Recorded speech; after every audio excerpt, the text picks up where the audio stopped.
இப்ப நம்ம பார்க்க போறது 10ஆம் வகுப்பு கணிதம் 1வது பாடத்துல ஒரு சார்புகள்ங்கிற பாடத்துல பயிற்சி 1.1ல முதல் கணக்கு பார்க்க போறோம். இந்த கணக்கு அதிகமா ஒன்பதுல கேட்கறதுக்கு வாய்ப்பு இருக்கு. இது எந்த மாதிரி ஒன்பதுல கேட்பாங்கிறது கணக்கு நடத்தையில சொல்றேன். இப்ப என்ன கொடுத்திருக்கான், பின்வருவன வச்சிருக்கு. ஏ கிராஸ் பி, அதாவது ஏக்கும் பிக்கும் இடையில கார்ட்டீசியன் பெருக்கல் எடுக்கணும்னு சொல்றோம். கார்ட்டீசியன் பெருக்கலை நம்ம கிராஸ்ன்னு சொல்லுவோம். A cross B, A cross A மற்றும் பி கிராஸ் ஏ காண்க. இதுல ஒரு 3 சம் கொடுத்துருக்கான். இதுல ஃபர்ஸ்ட் சம் நம்ம இப்ப பார்ப்போம். இதுல என்ன கொடுத்துருக்கான், ஏங்கிற ஒரு கணம் கொடுத்துருக்கான். அதை முதல்ல எழுதிக்கோ. ஏ ஈக்குவல் டு 2, -2, 3. அடுத்து பி ஈக்குவல் டு 1, -4. ஃபர்ஸ்ட் என்ன கேட்டிருக்காங்க, ஏ கிராஸ் பி கண்டுபிடி. ஏ கிராஸ் பி ஏ எத்தனை 2, -2, 3. கிராஸ் பி எத்தனை 1, -4.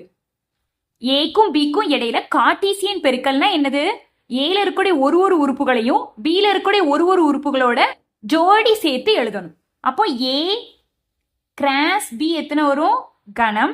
2 வந்து இதுல இருக்கக்கூடிய 1ஓட ஜோடி சேர்த்தா 2, 1. 2 -4ஓட ஜோடி சேர்த்தா 2, -4. அடுத்து -2 1ஓடையும் -4ஓடையும் ஜோடி சேர்த்தா -2, 1, -2, -4. அடுத்து 3 1ஓடையும் -4ஓடையும் ஜோடி சேர்த்தா 3, 1, 3, -4. அவ்வளவுதான். அடுத்து என்ன கேட்டிருக்காங்க, ஏ கிராஸ் ஏ கண்டுபிடிக்கணும். ஏ கிராஸ் ஏ, இப்போ ஏ எத்தனை 2, -2, 3. கிராஸ் மறுபடியும் அதே ஏ தான் போடணும். 2, -2, 3. கார்ட்டீசியன் பெருக்கல் எடு. ஏ கிராஸ் ஏ ஈக்குவல் டு இதுல இருக்கக்கூடிய ஒரு உறுப்புகளையும் இதுல இருக்கக்கூடிய ஒரு உறுப்புகளோட வரிசை ஜோடிகளா இணைச்சு எழுதணும். கணம் 2 2ஓட ஜோடி சேர்த்தா 2, 2. 2 -2ஓட ஜோடி சேர்த்தா 2, -2.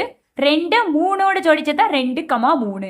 அப்படியே இந்த -2ஐயும் இது 3 உறுப்புகளோடையும் ஜோடி சேரும். -2, -2, -2, -2, -2, -3. அடுத்து 3 2ஓட ஜோடி சேர்த்தா 3, 2. 3, -2. 3 3ஓட ஜோடி சேர்த்தா 3, 3. அவ்வளவுதான். அடுத்த கொஸ்டின் என்ன கேட்டிருக்கான், பி கிராஸ் ஏ காண்க. B cross A equal to B என்ன 1, -4. இதைத்தான் முதல்ல எழுதணும். கணம் 1, -4. கிராஸ் அதுக்கு அடுத்து தானே ஏ இருக்கு, அப்ப ஏ 2வது எழுதணும். 2, -2, 3. இப்போ கார்ட்டீசியன் பெருக்கல் பாரு. அப்போ B cross A equal to கணம் இந்த 1 2ஓட ஜோடி சேர்த்தா 1, 2. அடுத்து 1 -2ஓட ஜோடி சேர்த்தா 1, -2. அடுத்து 1 3ஓட ஜோடி சேர்த்தா 1, 3. அடுத்து -4 இந்த 3 உறுப்புகளோட ஜோடி சேரும். -4, 2, -4, -2, -4, 3. ஓகே, அவ்வளவுதான். இந்த கணக்குல எப்படி ஒன்பதுல கேட்பாங்கன்னா, இது நேரடியாவே ஒன்பதுல கேட்டுடலாம். இந்த கொஸ்டின் கொடுத்துட்டு இதுல இருந்து ஏ கிராஸ் பி கண்டுபிடி அல்லது ஏ கிராஸ் ஏ கண்டுபிடி, அந்த மாதிரி ஏதாவது ஒரு வகையில ஒன்பதுல கேட்கலாம். இப்போ 2வது கணக்கு பாரு. A equal to B equal to B, Q அப்படின்னு இருக்கு. இதுக்கு என்ன அர்த்தம், ஏங்கிற கணமும் பி, கியூ தான், பிங்கிற கணமும் பி, கியூ தான். 2 கணமும் ஈக்குவலா இருக்குன்னு அர்த்தம். அப்ப ஏங்கிற கணம் என்ன, பி, கியூ. பிங்கிற கணமும் பி, கியூ. ஓகே, இதுக்கு என்ன கண்டுபிடிக்கணும், அதே இதை கண்டுபிடிக்கணும். ஏ கிராஸ் பி கண்டுபிடி, அடுத்து ஏ கிராஸ் ஏ கண்டுபிடி, பி கிராஸ் ஏ கண்டுபிடி. ஏ கிராஸ் பி கண்டுபிடிச்சா ஏங்கிற உறுப்பு என்னது பி கமா கியூ. கிராஸ் பிங்கிற உறுப்பு பி கமா கியூ. இப்போ ஏ கிராஸ் பி, ஏக்கும் பிக்கும் இடையில கார்ட்டீசியன் பெருக்கல். அது என்ன வரும்? ஒவ்வொரு உறுப்புகளையும் ஒவ்வொரு உறுப்புகளோட ஜோடி சேர்க்கணும். அப்போ P comma P, P comma Q, Q comma P, இந்த கியூவை இந்த பியோட ஜோடி சேர்க்கிறேன். அடுத்து இந்த கியூ கியூ வந்து கியூ கமா கியூ. அவ்வளவுதான். அடுத்து பி கிராஸ் ஏ கண்டுபிடிச்சா பிய முதல்ல போடு. பி கமா கியூ கிராஸ் ஏயும் அதே தான் இருக்குது, பி கமா கியூ. அப்போ பி கிராஸ் ஏ என்ன வரும்? கணம். ஒவ்வொன்றையும் ஒவ்வொன்னோட ஜோடி சேர்த்து எழுது. P comma P, P comma Q, இதை இதோட ஜோடி சேர்த்தாச்சு. Q comma P. அடுத்து கியூ கமா கியூ. அடுத்து என்ன கண்டுபிடிக்கணும்? ஏ கிராஸ் ஏ கேட்டிருக்கான். A cross A, P comma Q, ஏங்கிற கணம் கிராஸ் அதே ஏங்கிற கணம் பி கமா கியூ. இப்போ ஏ கிராஸ் ஏ என்ன ஒரு கார்ட்டீசியன் பெருக்கல் பி கமா கியூ. அடுத்து P comma Q, P comma B.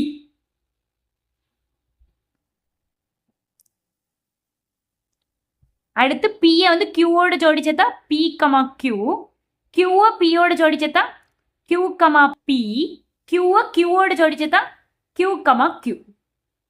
அவ்வளவுதான். இதுல நல்ல பாரு, ஏ கிராஸ் பிக்கு என்ன உறுப்புகள்லாம் வந்திருக்கோ அதே உறுப்புகள் தான் பி கிராஸ் ஏக்கு வந்திருக்கு. P comma P, P comma P, P comma Q, P comma Q, Q comma P, Q comma P, Q comma Q, Q comma Q. அதே உறுப்புகள் தான் ஏ கிராஸ் ஏக்கு வந்திருக்கு. ஏன் இந்த மாதிரி வந்திருக்கு? A equal to B equal to B comma கியூவா இருக்கிறனால, ஏங்கிற செட்டும் பிங்கிற செட்டும் ஈக்குவலா இருக்கிறனால. இது எந்த மாதிரி ஒன்பதுல கேட்பான்? ஏ ஈக்குவல் டு பி எனில் ஏ கிராஸ் ஏ நானும் equal to A cross B equal to B cross A equal to B cross B. இது எல்லா செட்டுமே ஈக்குவலா தான் இருக்கும். இதுக்கு வரக்கூடிய ஆன்சரும் இதுக்கு வரக்கூடிய ஆன்சரும் இதுக்கு வரக்கூடிய ஆன்சர் இதுக்கு வரக்கூடிய ஆன்சர் எல்லாமே ஈக்குவல் அப்படிங்கிற அர்த்தம். இதை தான் கேட்பான் ஒன்பது. அடுத்து மூணாவது கணக்கு, A equal to M comma N, B equal to empty செட்னா A cross B, A cross A மற்றும் பி கிராஸ் ஏ காண்க. மூணாவது, A equal to M comma N, B equal to வெற்றுக்கணம். ஏ கிராஸ் பி ஃபர்ஸ்ட் கண்டுபிடிச்சா M comma N cross வெற்றுக்கணம்னு அர்த்தம். நம்மளுக்கு ஏற்கனவே தெரியும், ஒரு வெற்றிலா கணத்துக்கும் வெற்றுக்கணத்துக்கும் இடையில கார்ட்டீசியன் பெருக்கல் பார்த்தா ஆன்சர் என்ன? வெற்றுக்கணம் தான் வரும். ஏ கிராஸ் பியோட ஆன்சர் வெற்றுக்கணம் தான். இது எப்படின்னா, இப்போ ஒரு நம்பருக்கும் ஜீரோக்கு இடையில பெருக்கல் பார்த்தா என்ன வரும்? ஜீரோ தானே வரும். இதே மாதிரி தான் கணத்துல இந்த வெற்றுக்கணம் இருக்குது. வெற்றுக்கணம் ஜீரோ மாதிரி தான் இருக்குது. ஒரு வெற்றிலா கணத்துக்கும் வெற்றுக்கணத்துக்கும் இடையில கார்ட்டீசியன் பெருக்கல் பார்த்தோம்னா வெற்றுக்கணம் தான் வரும். அடுத்து A cross A M comma N cross M comma N. இப்போ ஏ கிராஸ் ஏ என்ன வரும்? இதில் இருக்கக்கூடிய ஒவ்வொரு உறுப்பையும் இதில் இருக்கக்கூடிய ஒவ்வொரு உறுப்போட வரிசை ஜோடிகளாக எழுதணும். எம் எம்மோட என்னோடையும் ஜோடி சேர்த்தா M comma M comma M comma N. அடுத்து என்ன என் கமா எம், என்ன என்னோட ஜோடி சேர்த்தா என் கமா என். அவ்வளோதான். அடுத்து பி கிராஸ் ஏ கண்டுபிடிக்க சொல்லியிருக்கான். பி என்னது? வெற்றுக்கணம். கிராஸ் ஏ என்ன? M comma N. இப்போ ஆன்சர் என்ன வரும்? ஒரு வெற்றுக்கணத்துக்கும் வெற்றில்லா கணத்துக்கும் இடையில கார்ட்டீசியன் பெருக்கல் பார்த்தா B cross A equal to வெற்றுக்கணம். இந்த கணக்கை ஒன்பதுல கேட்பான். எந்த மாதிரி ஒன்பதுல கேட்பான் அப்படின்னா, A cross B equal to phi எனில் ஏ ஈக்குவல் டு பை அல்லது பி ஈக்குவல் டு பை. அதாவது ஏ அல்லது பி ஏதாவது ஒரு கணம் வெற்று கணமா இருந்துட்டாலே ஏ கிராஸ் பியோட ஆன்சர் வெற்று கணமா தான் இருக்கும் அப்படின்னு அர்த்தம். இது 1 வேர்ட்ல கேட்பாங்க.